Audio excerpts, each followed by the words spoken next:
Olá pessoal da turma integrada, firmes e fortes aí.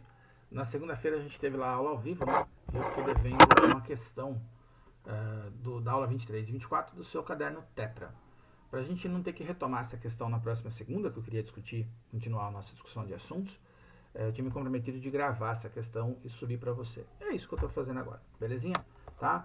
É uma questão da FUVEST, não está escrito aqui, mas eu sei que ela é uma questão da FUVEST.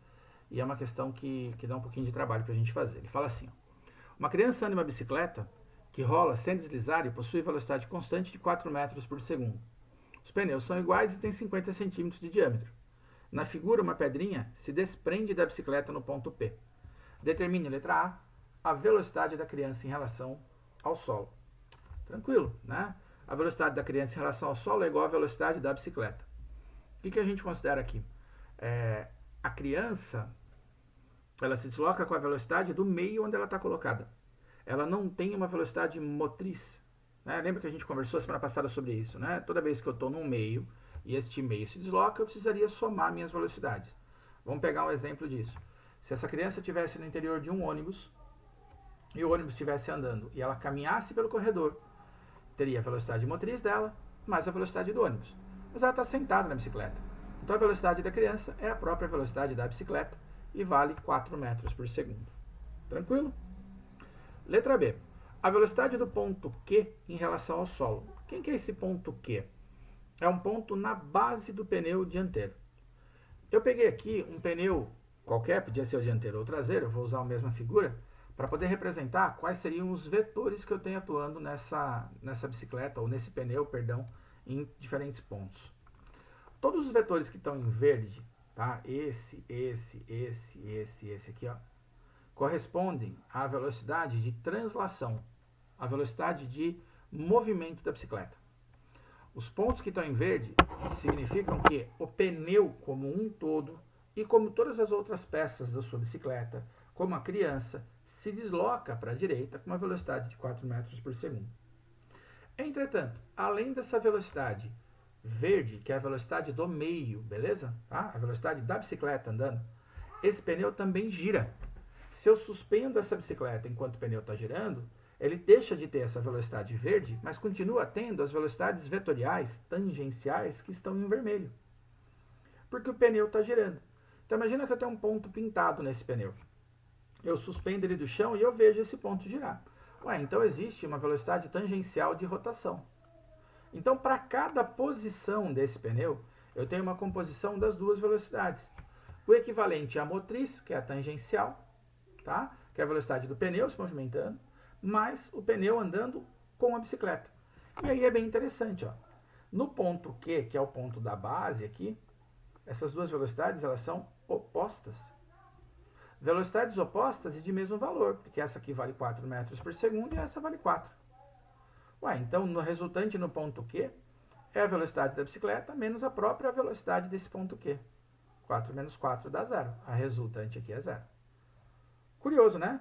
Se você olhar essas duas velocidades aqui em cima, ó, eu tenho a translação, né, a do meio, que é 4, e mais a de rotação, a velocidade desse ponto aqui, que também é 4, motriz.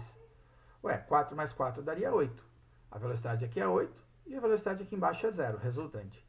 Se você pegar uma foto de um pneu de carro de Fórmula 1, por exemplo, dependendo da câmera que tirou essa foto, você vai perceber que aqui embaixo, o que está escrito no pneu, a marca do pneu, é mais legível do que aquilo que está aqui em cima.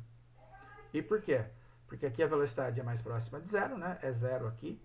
E aqui a velocidade é a máxima possível, é 8. Tá? E é mais difícil fotografar um objeto quando ele está em movimento, ele borra a imagem. Belezinha? Vou continuar então. Letra C. O tempo que o pneu gasta para efetuar uma rotação completa. O tempo que o pneu gasta para dar uma volta independe dele estar encostado ou não no chão. Foi o que eu te falei. Se levanta a bicicleta, gira o pneu, ele vai dar uma volta. Eu coloco no chão, desde que ele não deslize, ele vai andar para frente enquanto dá essa volta.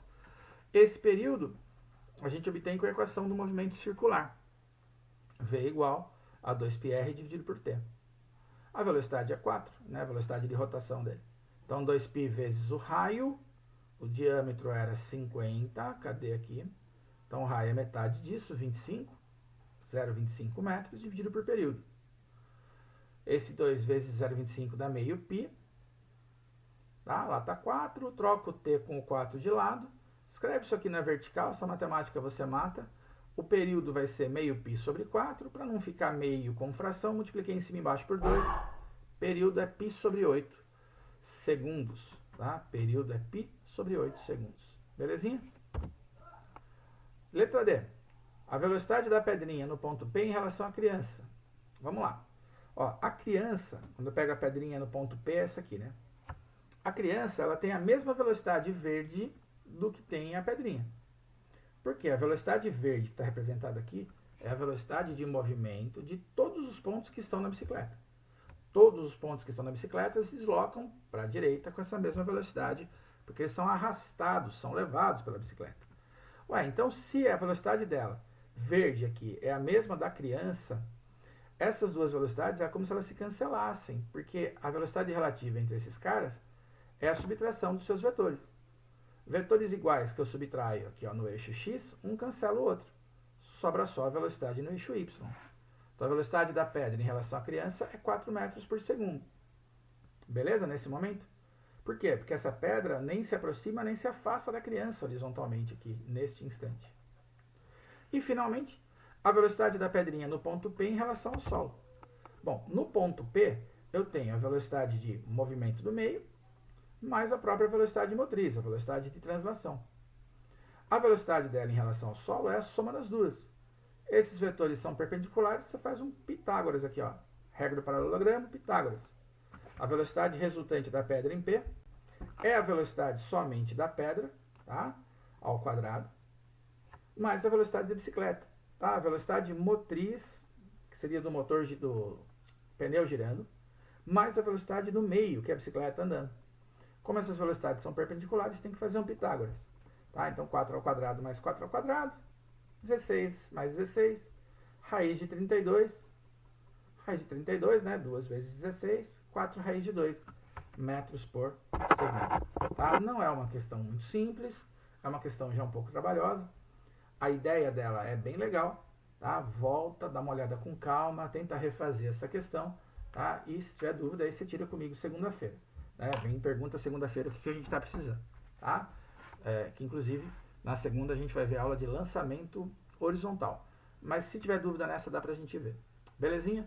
Pelo menos você não ficou sem estar com ela resolvida. Transcreve essa questão lá bonitinha para sua apostila. Juízo, pessoal. Abraço. Até mais.